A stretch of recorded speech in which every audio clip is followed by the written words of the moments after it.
Buenos días, profesora. Buenos días, ¿cómo están? Espero que estos días hayan estado bien. Sé que ya estamos en la vorágine de la Navidad y pues estamos en varias cosas, ¿no? Pero bueno, aquí vamos retomando. Em, Hoy quisiera abordar dos puntos, ¿sí? Uno de forma, bueno, los dos no van a ser de tanta profundidad porque luego vamos a necesitar que ustedes lean algunas cosas para que en la siguiente sesión podamos discutir, sí, pero sí como una apertura de las aportaciones que hizo Violeta Rojo en las investigaciones, definiciones y caracterización de lo que se conoce como minificción en ese campo en el que ella investigó a nivel, sobre todo en Latinoamérica, y que aportó y que bueno, que lamentablemente la perdimos a ella hace muy poco tiempo. De todas maneras, creo que vamos a poder tener también una conversación con Geraudí González, quien fue discípula de Violeta. De hecho, Violeta fue su tutora de maestría sobre minificción y también era la tutora de Geraudí en el doctorado, solo que bueno, Violeta murió y pues de alguna manera pues no, eso no se pudo completar porque Geraudí está con nosotros en el doctorado en letras. Y con ella podremos conversar quizá la próxima sesión, como para tener un poquito más claro el tema de cómo se viene abordando el género desde varias perspectivas. ¿Qué pasa con el género como tal? Bueno, que sigue estando en construcción. Por eso, en este seminario en particular, pues yo no le daba un nombre como el que le daban ellos, que era minificción o minicuento, porque a mí me interesaba un poquito más abrir el abanico hacia que buscar otras formas de expresión desde lo mínimo, desde lo breve, y por eso le colocamos el nombre de miniaturas literarias, ¿sí? Donde es varios de estos géneros que se han definido o que se siguen definiendo, pues entran en juego también. Entonces vamos a revisar, como les digo hoy, de una forma un poquito más abierta y superficial lo que ella planteaba en sus textos y luego les voy a compartir a ustedes los textos que están en el programa para que puedan irse familiarizando con, con esta información y puedan profundizar un poquito más. También vamos a abordar un poco el tema de las técnicas de escritura desde la postura de las técnicas de inmersión. Cuando tuvimos el encuentro con Sol Linares, ella nos comentaba un poco sobre estos métodos, ya que el método en particular, por lo general se usa es para la actuación, y el más conocido es el método de Stanislavski, que sobre todo es para el teatro, pero que se aborda desde otras disciplinas como la danza, la literatura, el cine, aun cuando esto nace en el corazón, en el seno de las técnicas teatrales de interpretación y es la que ha como prevalecido a través del tiempo, ha tenido continuidad, se ha desarrollado en distintas ramas, pero bueno, vamos a conocer un poquito cómo es el método, cómo de alguna manera utilizarlo también para poder desarrollar nuestros personajes, las acciones y todo lo que de alguna manera va desarrollando una historia dentro de las miniaturas literarias. Sobre todo se utiliza para cuentos más largos y para novelas, pero sí me interesa que lo conozcan y de alguna manera se puedan valer de ello para luego, cuando estén escribiendo sus textos, lo puedan tomar como referencia. Entonces, aquí les voy a compartir un poco este material. Ya lo vamos a ver aquí en pantalla.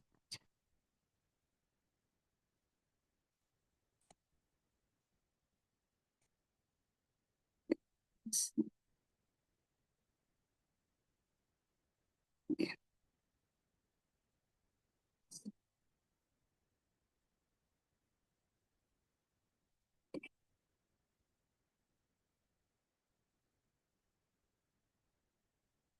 Entonces aquí tenemos el método Stanislavski.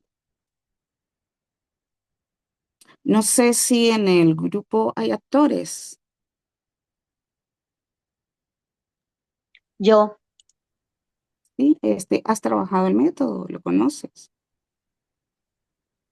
sí, he trabajado lo que llaman eh, dentro de lo que he usado el método, Face Sentido de la Verdad, la memoria de las emociones y una vez trabajé un personaje a través de un animal, de un mono, Mm, ok. un personaje femenino. ¿Alguien, ok, ¿alguien más conoce el método, ha trabajado, lo ha llevado a escena?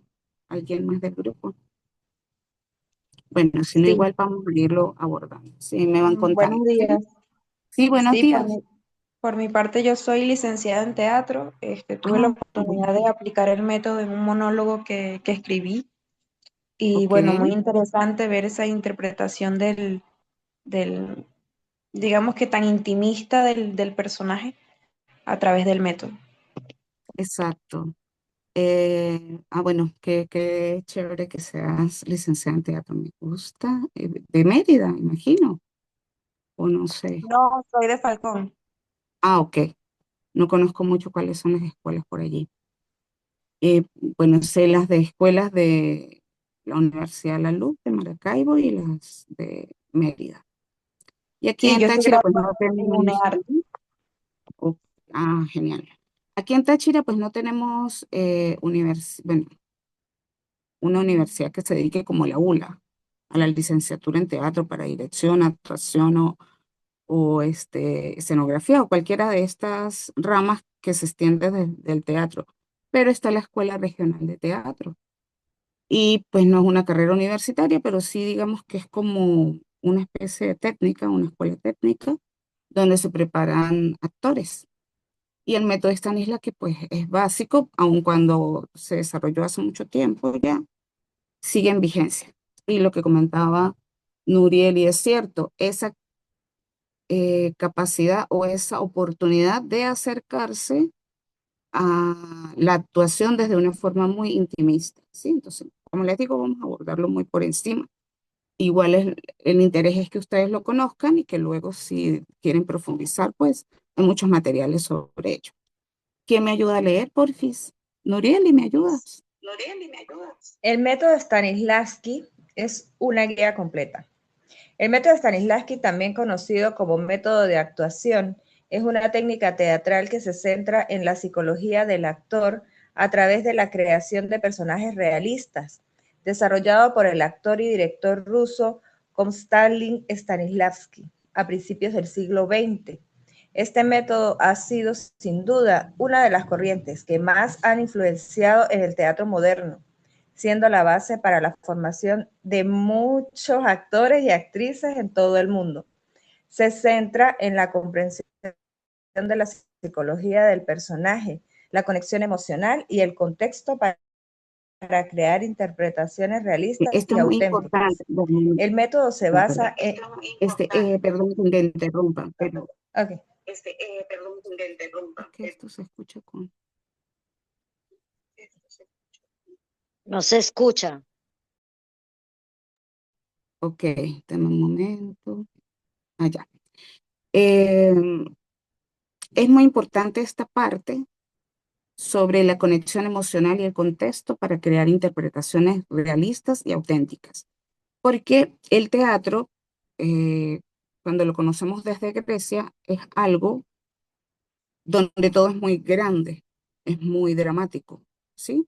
El uso de las máscaras, bueno, todo eso obedece a muchas razones, partiendo de la distribución de los escenarios de los teatros clásicos griegos y cómo los personajes o los actores que desarrollan sus personajes necesitaban comunicar y que el público, desde la primera fila hasta la última, pueda escucharlos, pueda verlos, pueda notar el detalle de cada cosa, ¿sí?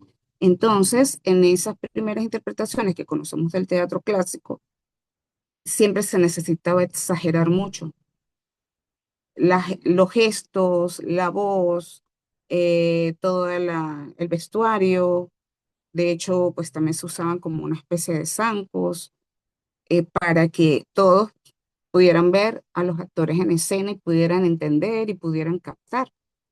Luego, con el desarrollo de muchas, me estoy saltando muchos años de historia del teatro, pero bueno, lo que nos interesa es tomar algo del el tema de este tipo de técnicas y por qué nace, porque resulta que en algún momento, no sé si han escuchado, bueno, cuando ya se habla del cliché, que el cliché es cuando nosotros damos por sentado que un personaje se va a comportar de alguna manera, solamente por tener una característica principal. Es decir, el ladrón, cómo se va a comportar y ya hay como formas de cliché de cómo se comportaría un ladrón o una prostituta, por ejemplo, ¿sí? Entonces eso de mover una carterita y masticar chicle era como mucho muy característico de la interpretación que se hacía de una mujer que prestaba sus servicios sexuales y estaba en una esquina esperando un cliente, ¿sí? Todo eso se fue desmontando con el tiempo porque es que ya esas formas expresivas no eran suficientes para desarrollar todo lo que un actor podía dar a través de un personaje. Y se empezaron a necesitar cosas más convincentes, que lo vimos también con la evolución del cine. Y es que todo eso grande, gigantesco, muy marcado, las emociones muy en el rostro, con gestos muy exagerados, ya no resultaban en una conexión real y digamos, como más interna con el público. Sí, ya eso no bastaba.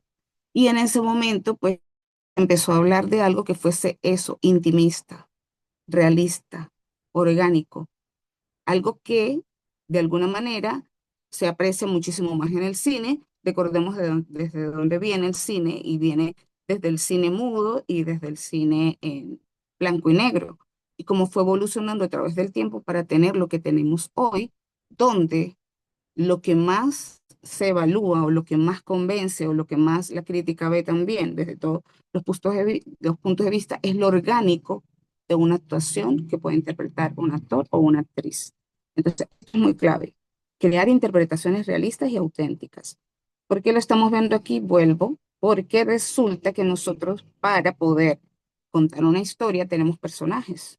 Aun cuando la minificción trabaja incluso con la elipsis donde no se explica mucho del personaje, nosotros tenemos los creadores, quienes que creamos una historia, aun cuando sea una historia mínima, tenemos que conocer a ese personaje, sus motivaciones, su psicología, exacto, coturnos, usaban coturnos para verse más grandes.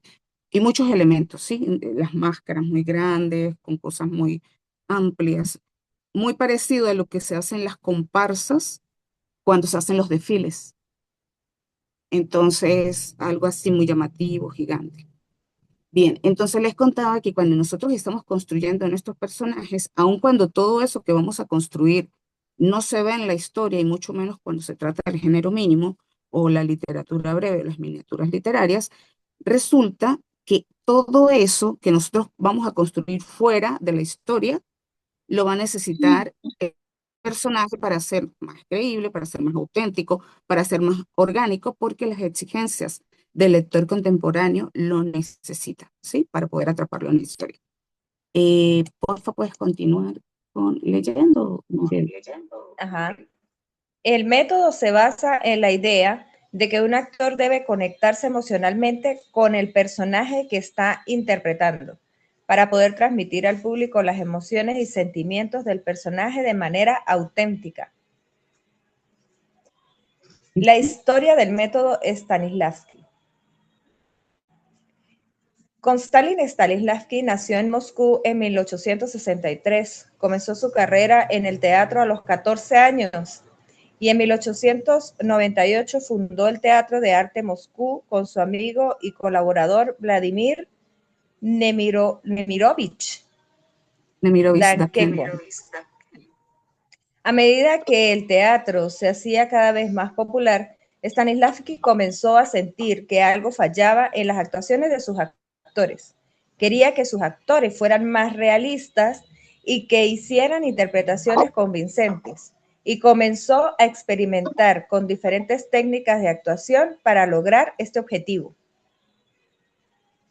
En 1911, Stanislavski comenzó a desarrollar su método que fue revolucionario en su época y ha tenido una gran influencia en la actuación teatral desde entonces. Componentes del Bien. método Stanislavski. Ah, Eh, Aquí, bueno, vienen como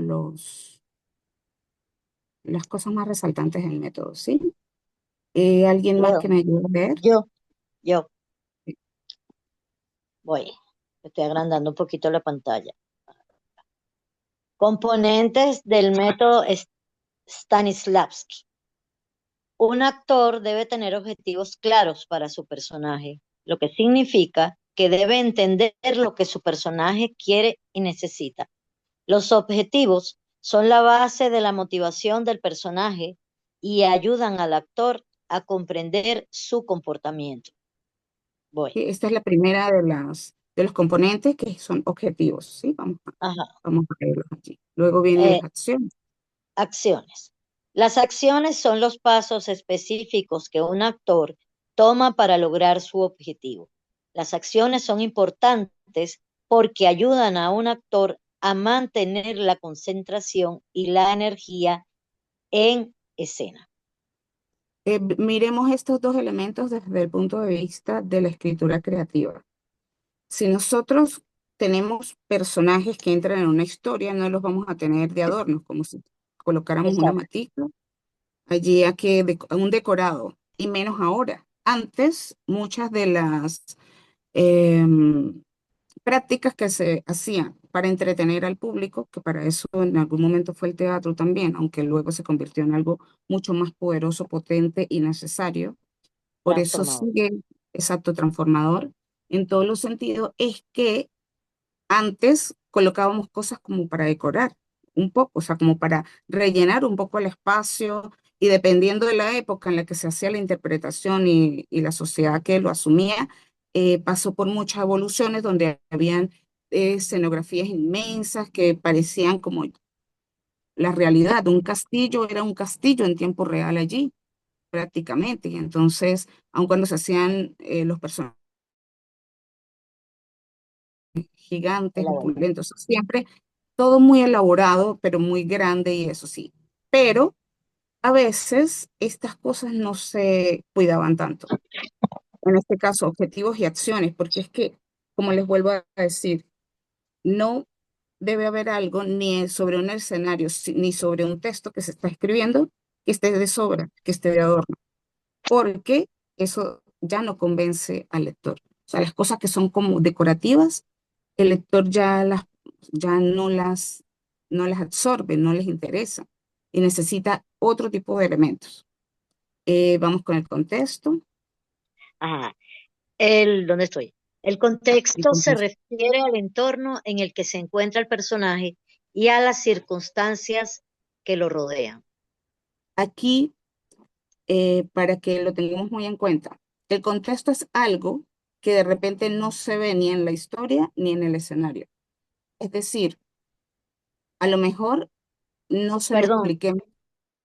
Sí, que serían como los antecedentes. exacto. Es algo como los antecedentes, pero también cómo ubicar al personaje en un contexto histórico, Ajá. en el contexto inmediato de las acciones que estén ocurriendo en ese momento. Por ejemplo, una familia viene, volvemos al ladrón, llega a la casa y va a atracar a todo el mundo. Eso que ocurre allí tiene que venir de antes y aquí se tiene que desarrollar, de tal manera de que el personaje no nace cuando están sobre el escenario, nace mucho antes y el actor es el que está encargado de definirlo, ¿sí? Y en el caso de la literatura, el Perdón, escritor tiene perdón, que Amaru, desarrollar todo esto. Sí, dime. perdón, Amaru, dijiste algo, el personaje, o sea, del personaje que nacía, que no nace en el escenario, sino antes, pero dijiste algo y no se oyó. Ok, bueno, como les decía, no solo sobre el escenario o no solo sobre la hoja de papel que se está escribiendo, sino que el personaje tiene muchas otras cosas, viene de un contexto histórico, de un contexto social, viene de relaciones implícitas, él tiene una madre, posiblemente tenga hijos o no. Todo eso lo tiene que tener muy claro, tanto el escritor como el actor. Claro, obviamente antes, o sea, si vamos al tema del teatro, también lo tiene que tener muy claro en primer lugar el director, ¿sí? Porque luego el personaje, cuando pasa a manos del actor y se estudia para poder ser interpretado, ya viene con acotaciones de la puesta en escena, tiene que estar en línea con la puesta en escena que marca la dirección general. ¿Bien? Luego tenemos el subtexto, que ya esto tiene que ver con las motivaciones internas. Porfa, ¿lo puedes leer? Ajá. El subtexto se refiere a los pensamientos y emociones internas del personaje que no se expresan directamente y que son esenciales para crear una interpretación realista y convincente. Bien. Y pues Técnicas hay otras técnicas. Ajá. físicas y emocionales. El método Stanislavski incluye técnicas tanto físicas como emocionales para ayudar a los actores a crear personajes realistas. Estas técnicas incluyen Tenemos relajación. ajá, relajación. Los Mm, actores deben estar relajados y libres de tensión física para poder concentrarse en su interpretación y es esencial para una actuación natural y sin esfuerzo. Aquí hay algo muy importante para definir. Si yo tengo un personaje complejo, difícil, que en escena o en el texto va a crear una tensión corporal por algún motivo, por lo que sea, él tiene un desempeño sobre el escenario, sobre el papel que sí necesita, que sí requiere tensiones físicas o tensiones emocionales, todo eso se tiene que lograr después de esto. Es decir, la relajación es como llegar al set de grabación del cine, llegar a la función de teatro que ya tenemos o cuando el escritor entra en la acción de su narrativa. Pero antes de ello, para poder llegar a esa situación compleja, primero tiene que pasar por aquí. O sea, tiene que pasar como por una especie de reseteo.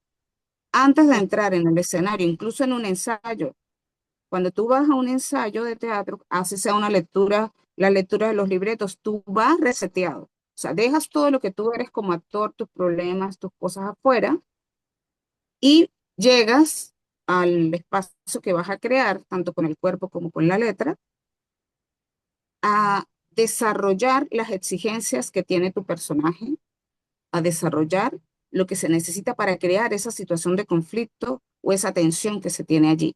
Porque se pudiera pensar, ajá, yo llego y me relajo, pero mi personaje no puede estar relajado porque mi personaje viene de una tragedia, el hijo saltó por el edificio y cayó, y entonces, ¿cómo lo voy a tener relajado?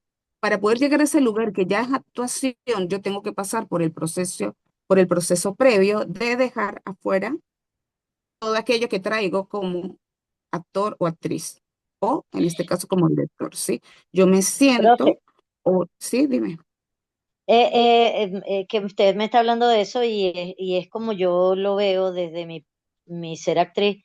Es como que yo me quito mi traje de yo, lo meto en una maletica y me pongo el de esa, dejo de ser yo para comenzar a ser el otro. El otro lo con que las pasa es que, características que tiene el otro. exacto, lo que pasa es que hay ciertas definiciones que son más complejas que eso, no es solamente como quitarme un vestuario, No, ¿sí? es como Por despoja. eso, ajá, o sea, Yo, no es solamente yo, eso, porque de hecho ya vamos a ver algo aquí más adelante, yo, que es que yo siendo actriz o actor, voy a necesitar emociones propias para alimentarlas del personaje una vez que lo haya definido. Pero eso tiene que ser un trabajo consciente. ¿Qué les quiero decir? Por ejemplo, yo hoy tengo el peor día de mi vida, voy saliendo de mi casa, ando en tacones, se me partió uno, empiezo a cojear, me dejo el mototaxi, todo eso, y voy tarde al ensayo o voy tarde a la función. Pasa un carro, está lloviendo, me empapa completamente y yo llego hecho un desastre a la función o al ensayo, ¿sí? Ahí vengo yo con toda una cantidad de cosas encima que no tienen nada que ver con el personaje como tal. Entonces, ese momento de relajación, que luego viene también con la concentración, es donde yo tengo que dejar afuera todo este lío, o todo este rollo en el que me vi como en un huracán allí, y tengo que llegar a ese lugar, resetearme con la relajación y la concentración para poder darle lo que yo ya construí a mi personaje, ¿sí?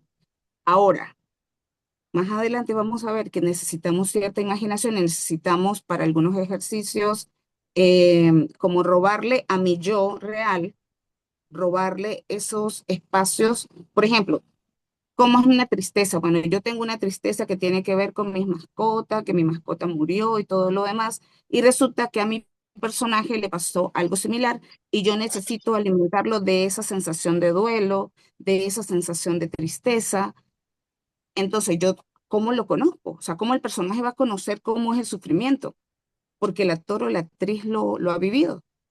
Y si no lo ha vivido, tiene que investigarlo, tiene que ver de qué forma le da cuerpo real a eso para poderlo llevar al personaje. Entonces son dos ambientes diferentes. Uno, donde conscientemente tomo los elementos que ya conozco desde la humanidad del actor o la actriz, o en este caso del escritor, y el otro componente es cuando yo llego al escenario, tengo que resetear todas esas vivencias del momento que tengo antes de entrar a interpretar o a ensayar lo que tiene que hacer el personaje. ¿Sí? O sea, todo eso tiene que ser de forma consciente porque se corren algunos riesgos que ya vamos a ver luego. Dime, ¿estabas levantando la mano? No, que a mí me pasó algo que no sabría entonces dónde ubicarlo sin la relajación o concentración, y fue que yo me enfermé seriamente de una fascitis plantar. No podía poner el pie que tenía enfermo de ninguna forma, no podía caminar, caminaba cojeando y me dolía muchísimo. Y yo estaba por estrenar un monólogo de mi autoría y resulta que yo no me di cuenta, eso me lo dijo el asistente de dirección, que yo llegaba coja al ensayo, pero cuando estaba en escena yo corría, me tiraba en el suelo, hacía una cantidad de cosas y después cuando terminaba todo, y así fue en las funciones, yo salía con mi cojera con la que había llegado. Ahí Y ahí pasa fue algo, ¿te donde me di acuerdas? cuenta Ajá, que algo pasaba, pues. claro, algo pasa en el escenario que transforma por completo, ¿sí? Y perfectamente conozco eso que dice. Bueno, yo estuve con el grupo del teatro de la Universidad del Táchira muchos años y en un monólogo también teníamos el encuentro de monólogos universitarios y tuvimos que ir al Teatro Baral en Maracaibo. En ese teatro que es una cosa inmensa, que tiene un estilo clásico, que es muy bello, que tiene como 800 butacas y yo se me había fisurado el acromio, el hueso que está como detrás de la clavícula y andaba con un inmovilizador. Y nos fuimos con el director y me decía, bueno, pero ¿cómo vas a hacer? Y yo, ahí miramos cómo lo incorporamos. Y me pasaba exacto lo que tú estás diciendo. O sea, en el momento que entré al escenario me quité eso y yo tenía que hacer acciones de bajar y subir cosas, un marco, y lo hice todo completo. Wow. Entonces, él estaba sufriendo afuera de que me iba a terminar de fracturar o algo por el estilo, pero en el escenario la energía se transforma, porque ¿qué pasa? O sea, nosotros a veces podemos dudar del tema de la espiritualidad, de los dogmas espirituales y todo eso, pero algo de que no podemos dudar es de la energía que tiene el ser humano, bueno, y todo ser vivo. Y esa energía de alguna forma, de alguna manera consigue los canales para transformarse. Y yo creo que en el escenario es uno de los momentos porque allí, de forma consciente o inconsciente, ocurren cosas que no tienen explicación, que tienen que ver con la energía y con esa fuerza y esa potencia que nosotros como entes energéticos le podemos transferir a nuestros personajes. Bien, Es la entonces, magia. Ujú. pues yo no le diría magia como tal, yo le diría que es como un proceso, como la alquimia, es un proceso alquímico, es un proceso energético real que tiene que ver con algo comprobable, que es lo que somos como tal. Entonces, a veces en esas circunstancias, pues, como les comentaba, era de forma consciente o inconsciente, hay algo que ocurre que nos permite desarrollar lo que parecería imposible porque tenemos una limitación. Y eso tiene que ver también con la concentración. ¿Lo puedes leer, por favor?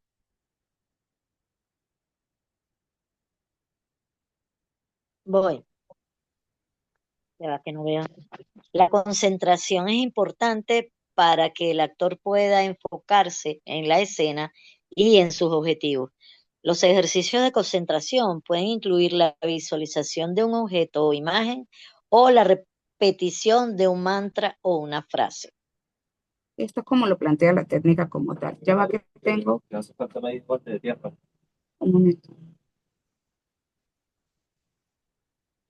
Ya un ¿Qué momento. pasó?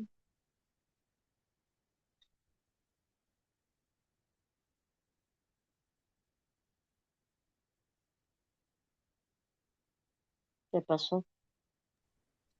Bien, es que no, me estaban hablando acá, disculpe.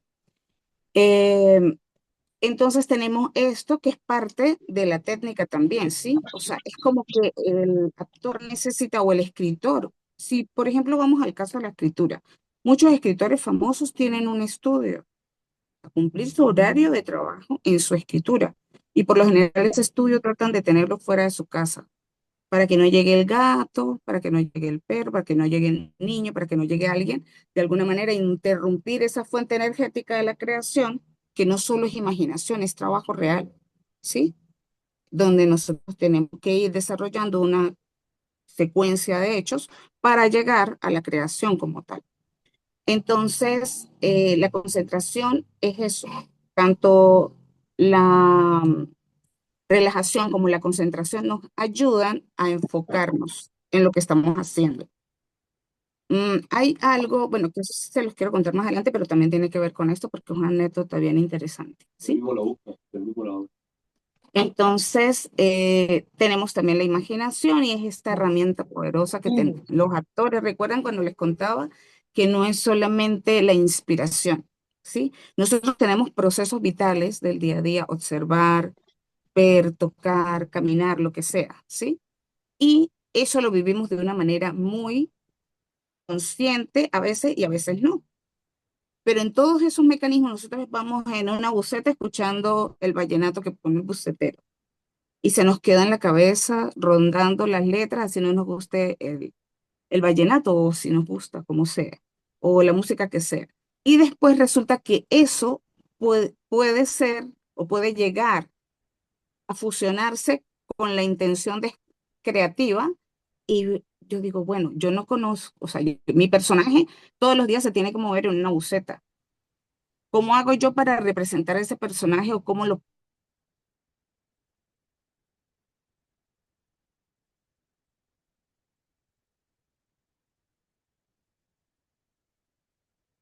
¿Se paró? cómo de lo que vaya investigando en el ambiente, ¿sí? Disculpa, Maru, se paró el video y no pudimos escuchar lo que estaba diciendo. Sobre el personaje que iba en la buceta. ¿Ahora me oyen? Sí, ahora Sí, sí. ella se Sí, oye. ahora sí. Ok. Bueno, lo ¿Qué que se les quiero pausó? decir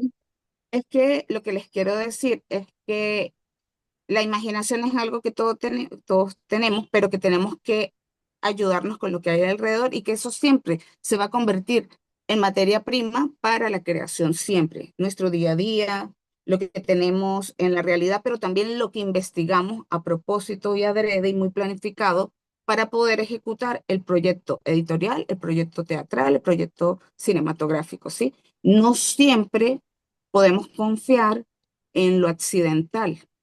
Hay ciertas propuestas de creación que lo hacen, como los surrealistas. Lo que ocurra hoy aquí es lo que va a aterrizar en la obra que yo voy a diseñar de cualquier naturaleza, ¿sí? Pero también aquí hay algo que tiene que ver con lo que les estaba comentando hace un rato, que es la memoria emocional. Si yo no sé lo que es la muerte, no la conozco porque nadie se ha muerto cerca de mí, no hay nada que o sea, siempre he vivido como en una cúpula de cristal donde nada ha ocurrido. Si yo no tengo esa relación con la emoción, ¿cómo puedo replicarla en un personaje o cómo puedo diseñársela a un personaje? ¿Sí? Gran parte de todas nuestras emociones son materia prima para nuestros personajes, pero yo debo haber sentido ese tipo de cosas.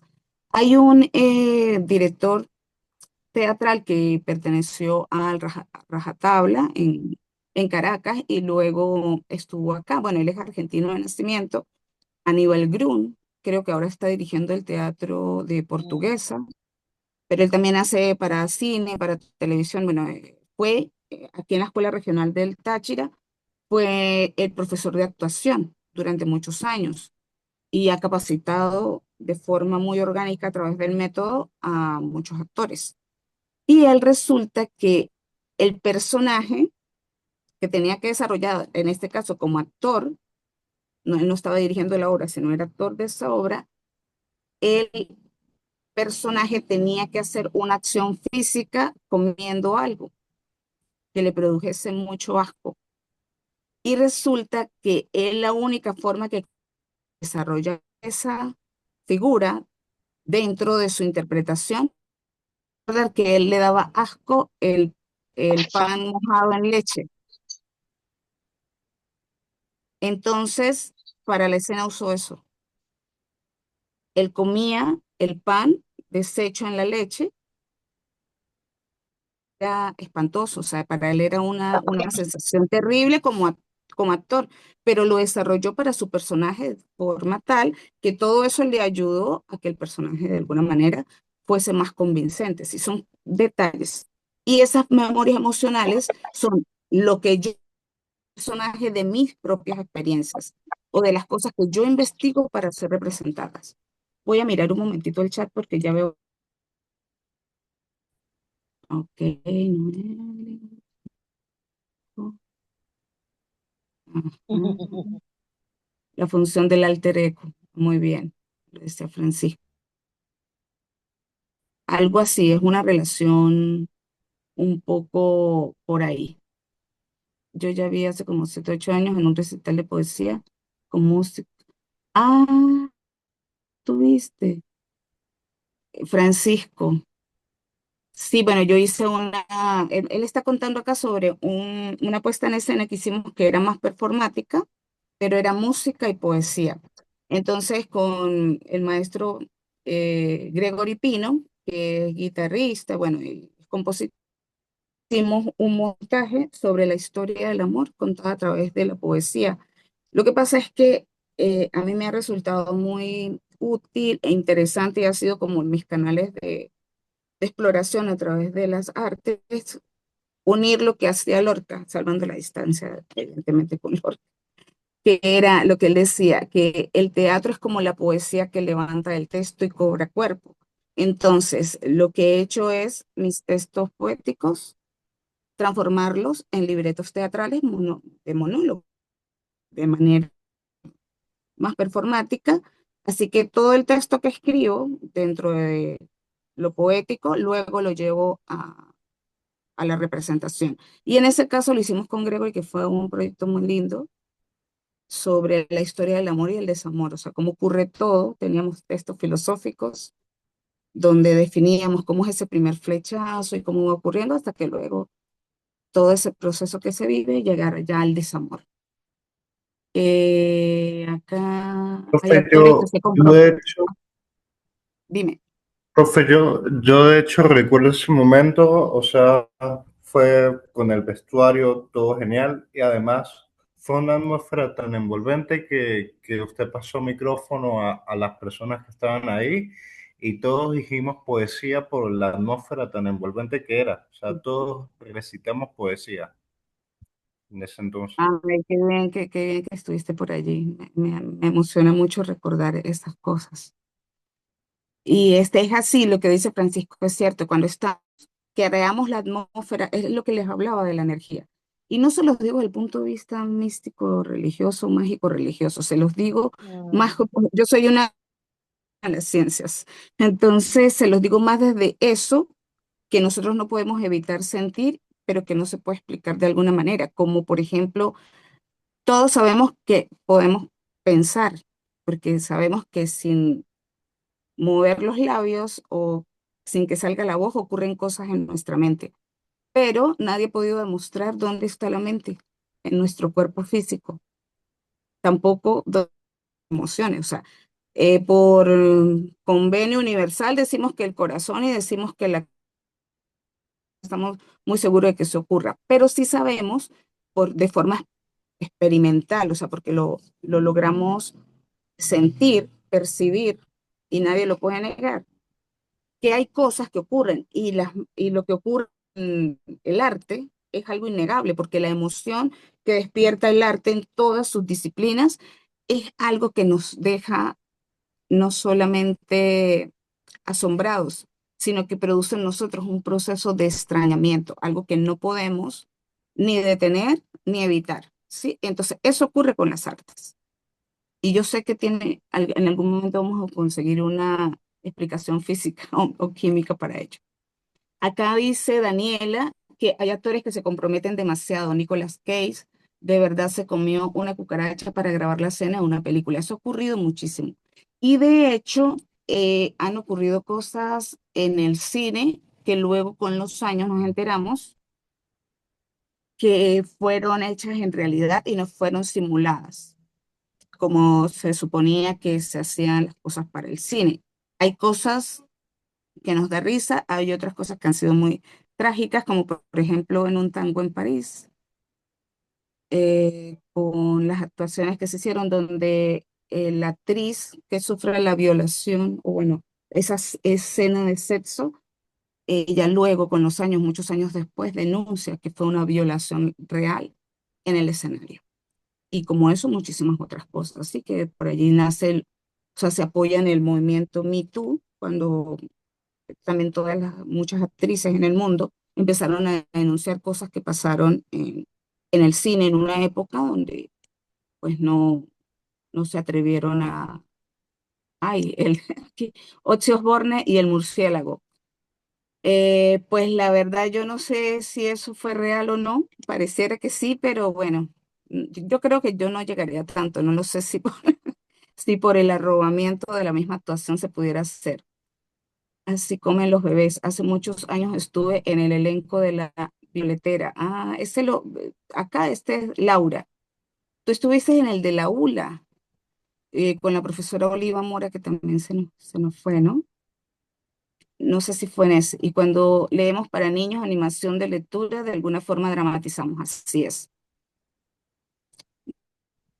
Aquí también hablas de Linda Blair. Dios mío.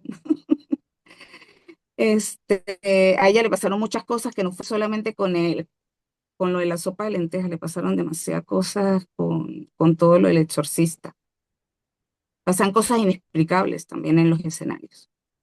Bueno, continuamos aquí. Lo que les quiero decir es que todo esto es algo que no simplemente ocurre como por error o que ocurre por carambola, diríamos, sino que hay muchas cosas que se ejecutan tanto en un escenario como en una hoja de un texto, un cuento, bueno, recuerden que lo dramatúrgico también es literario, ¿no? El texto dramatúrgico.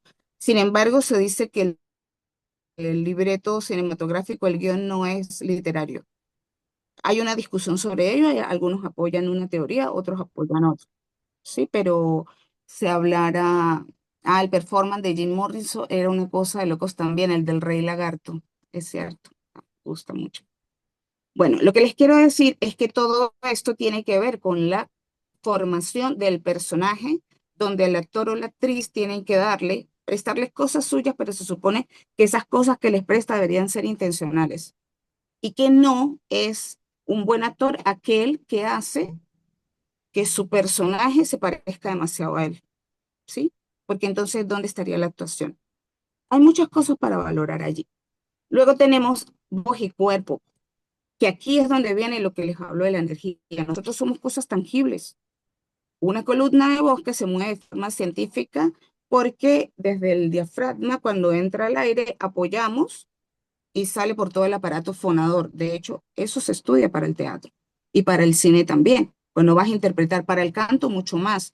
O sea, ¿cómo haces tú una técnica? Se trata de eso, no se trata de un accidente. Una técnica para hacer que tu voz en el teatro se proyecte desde la primera fila hasta la última fila del escenario sin tener un micrófono. Aunque ya eso ha evolucionado mucho también en el cine, perdón, en el teatro contemporáneo y a veces se usa micrófono también para hacer en los teatros. Eso cuando tengo una acústica que lo permite. son muchas controversias.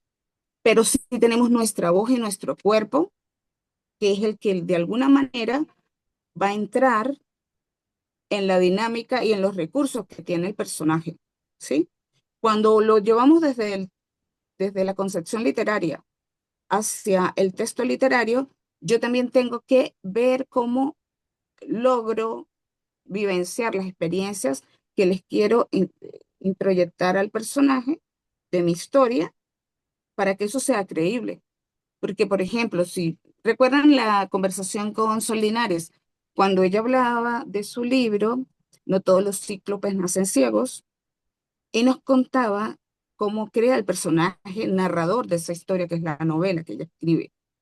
Y resulta que desde su historia familiar, ella fue una niña testigo de su primo que nació como niño cíclope y que fue algo que la familia quiso ocultar y como ese dolor o esa, esa censura que se había puesto en la familia, esa emoción, llevarla a otro plano, hablar de ello, nunca lo hicieron, y ella la forma que la consiguió fue a través de la novela, pero también cuando ella pensaba que iba a contar la historia desde su propia mirada de niña de 12 años que vio a un niño cíclope, se dio cuenta que no la podía contar así, y cómo ella empieza a investigar todo lo que tiene que ver con la genética de por qué los niños nacen así y toda la ambientación que ella quería darle, o sea, que fue surgiendo en el mismo proceso creativo, pero ella lo tuvo que traer a, a ese lugar, tanto una parte vivencial desde la emoción que ella sufrió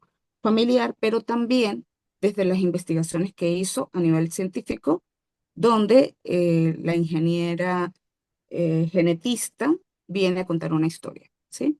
Eso para que resulte creíble, tiene que pasar primero por un lugar nuestro, consciente, no solamente accidental, ¿bien? Eso también lo dice en el manifiesto poético Dylan Thomas cuando habla sobre el surrealismo y por qué no estaba muy de acuerdo con ello. Y también aquí tenemos lo que les estaba diciendo, que no solamente se utiliza para el teatro, sino también para la escritura, la música y la danza y para otras dimensiones. Los que juegan videojuegos. Los creadores de videojuegos también tienen que saber muy bien los personajes que están creando y ser cónsonos. O sea, si tú le das un criterio a un personaje, tienes que mantenerlo de comienzo a fin. Y si tú dices, este personaje que va a ir en el videojuego, su poder es tirar llamaradas de fuego, tiene que ser cónsono con eso, sin mantenerlo de comienzo a fin de todo, para que tenga que los que estamos observando como espectadores o los que estamos leyendo no nos vamos a comer un cuento que esté demasiado disfrazado, a menos que sea fantasía lo logre justificar o que sea ciencia ficción y el método de la ciencia, así sea futurista, me lo justifique de alguna manera. Bien. Aquí un poco sobre los ejercicios. Que incluso de este ejercicio, el segundo ya les voy a contar porque también a veces se utiliza en la psicoterapia. Entonces tenemos que los ejercicios de objetivos y acciones, donde si tenemos claros por completo cuáles son los objetivos del personaje y las acciones para lograr los objetivos, o sea, tenemos que diseñarlos. Así sea que en la historia salgan a través de la suerte, o salgan a través de la fantasía, nosotros tenemos que diseñarlos para que ese universo que